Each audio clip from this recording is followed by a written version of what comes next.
Assalamualaikum warahmatullahi wabarakatuh. Kami dari kelompok 13, saya Bunga Waratu Zaleha, Saya Imrotus Soleha akan mempresentasikan paper geografi kami yang berjudul Tenaga Eksogen dengan tema pembentukan tanah dan persebaran jenis tanah.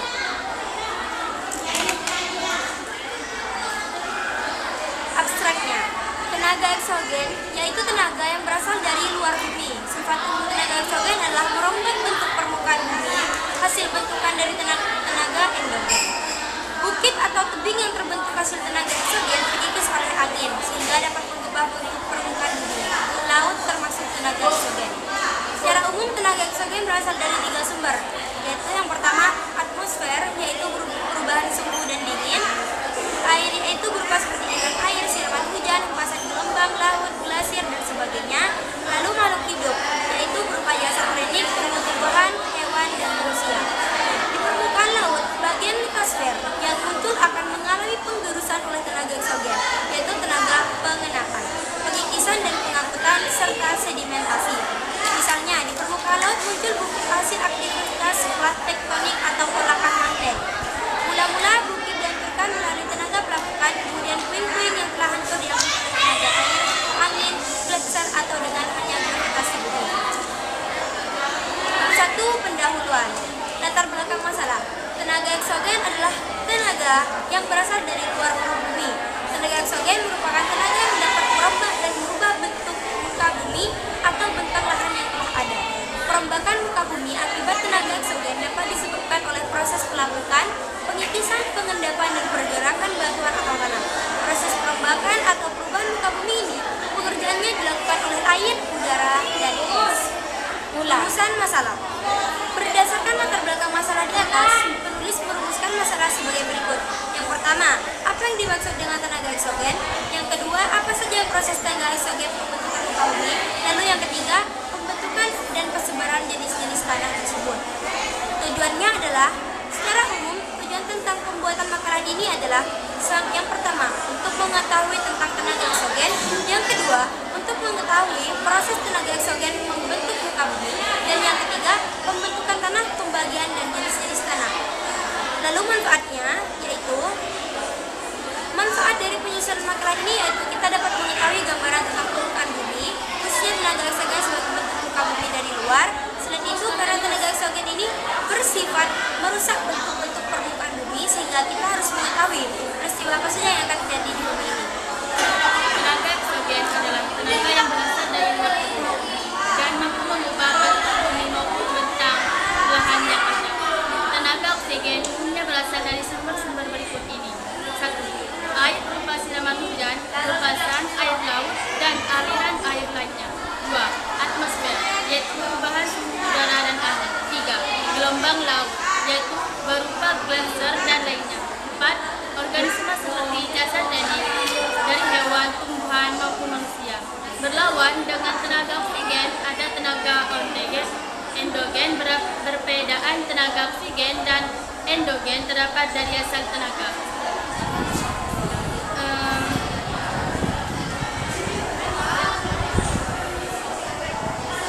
Proses tenaga eksogen membentuk muka bumi. Tenaga oksigen merombak permukaan bumi akibat dari proses pelapukan, pengikisan, erosi, pengendapan, dan pergerakan atau bantuan atau tanah. Dalam prosesnya, ketiga fenomena tersebut biasanya dibantu oleh air, udara, maupun es. Pelapukan adalah bentuk bantuan dari gumpalan besar hancur menjadi gumpalan kecil dan melepuh menjadi bentuk yang sangat halus. Proses pelapukan membutuhkan waktu yang tidak sedikit dan dapat terjadi secara mekanik, kimiawi, dan organik.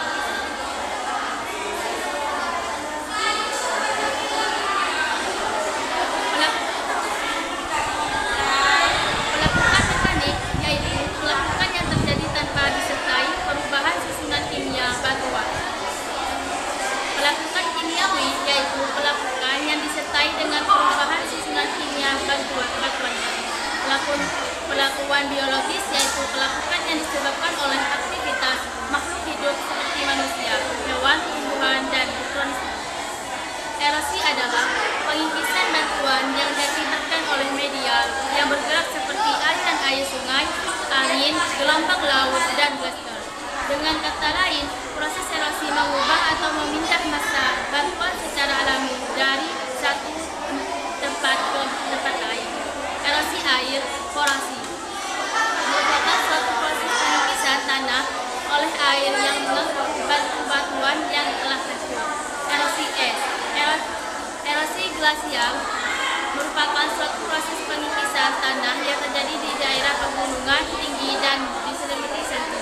Erosi angin merupakan suatu proses pengikisan tanah yang terjadi karena pergerakan angin. Erosi gelombang laut, abrasi pantai atau erosi pantai merupakan suatu proses pengikisan tanah oleh kecepatan angin laut dan gelombang laut. Lalu lanjut sedimentasi. Hasil dari erosi tidak berhenti dan diam di satu tempat saja. Prosesnya berlanjut ke tahap pengendapan di daerah yang memungkinkan untuk menimbun satu material. Nah, penimbunan material ini yang kita sebut dengan sedimentasi. Jadi, sedimentasi adalah pengendapan material hasil pengikisan dan pelapukan yang dilakukan oleh air, angin, dan besar ke satu wilayah untuk diendapkan. Sedimentasi pun ada 3, sedimentasi fluvial, sedimentasi elois, dan sedimentasi marina. Lalu, dampak tenaga eksogen adalah tenaga eksogen memberikan sejumlah dampak positif dan negatif pada bumi. Berikut beberapa dampak positif tenaga eksogen. Yang pertama, terbentuknya habitat. Yang kedua, daratan bumi menjadi keluar. Yang ketiga, daerah tambang semakin dekat dan terjangkau. Yang keempat, sedimentasi dapat membuat sebagian daratan subur. Dan yang kelima, pelapukan bisa menciptakan bentuk muka bumi yang indah. Sedangkan dampak negatif dari tenaga eksogen adalah sebagai berikut. Yang pertama, dasar sungai menjadi lebih dangkal. Yang kedua, abrasi menghapus garis pantai sampai hilang. Yang ketiga, kesuburan tanah berkurang. Dan empat, hasil erosi diendapkan di muara sungai. Dan yang terakhir adalah pembentukan tanah. Pembentukan tanah dan persebaran jenis tanah. Pada mulanya, permukaan bumi tidaklah berupa tanah seperti sekarang ini. Permukaan bumi di awal terbentuknya hanyalah berupa batuan-batuan besar yang gersang dan tidak ditumbuhi dengan tanaman apapun.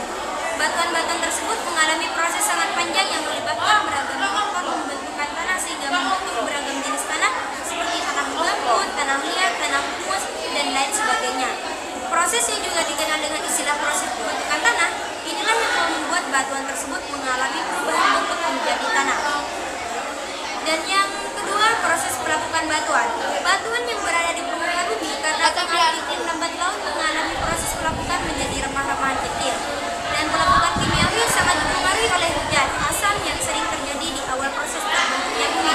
Pelapukan fisik dipengaruhi oleh perubahan iklim dan cuaca yang terjadi dengan sangat ekstrim. Pelapukan biologi umumnya tidak terjadi saat awal proses pembentukan tanah. Dan proses menggunakan struktur batuan adalah batuan-batuan remah yang terbentuknya dari proses pelapukan kemudian mengalami pelunakan. Dalam hal ini air dan udara memegang peranan sangat besar dan dapat dimulai tumbuh di permukaan bumi, akan tetapi organisme yang dapat berkembang pada tahapan proses pembentukan tanah ini terbilang masih sangat terbatas, misalnya lumut dan mikroba. Proses tumbuhnya tumbuhan perintis. Setelah tahapan pelunakan struktur batang selesai, proses pembentukan tanah dilanjutkan dengan tumbuhnya beragam jenis tumbuhan perintis. Tumbuh-tumbuhan ini berukuran lebih besar dari lumut, sehingga akar-akar yang masuk ke dalam batuan yang telah lunak dapat membantu memecah batuan tersebut. Lalu lanjut bab 3, kesimpulan. Tenaga eksogen yaitu tenaga yang berasal dari luar bumi. Sifat umum tenaga eksogen adalah merombak permukaan bumi hasil bentukan dari tenaga eksogen. Heat atau tebing yang terbentuk hasil tenaga eksogen terkikis oleh angin sehingga dapat mengubah bentuk permukaan bumi. Pelapukan adalah menghancurkan batuan dari bentuk gumpalan menjadi butiran yang lebih kecil, bahkan menjadi hancur atau larut dalam air. Proses pelapukan dapat dikatakan sebagai proses penghancuran massa bantuan melalui media penghancuran. Lalu, paper ini menjelaskan tentang proses pembentukan tanah, pelapukan tanah, dan jenis-jenis tanah yang ada pada bumi. Tanah merupakan tubuh di permukaan bumi yang tersusun atas horizon atau lapisan. Faktor-faktor pembentukan tanah yaitu iklim, organisme, bahan hidup, relief, dan waktu. Proses pembentukan tanah berlangsung dengan berbagai reaksi fisik, kimia, biologi, dan proses pembentukan tanah berlangsung dengan 3 tahapan. Yang pertama, mengubah bahan mentah menjadi bahan hidup tanah. Yang kedua, mengubah bahan hidup tanah menjadi bahan penyusun tanah. Dan yang ketiga, menata bahan penyusun tanah menjadi tubuh tanah. Cukup sekian presentasi Wassalamualaikum warahmatullahi wabarakatuh.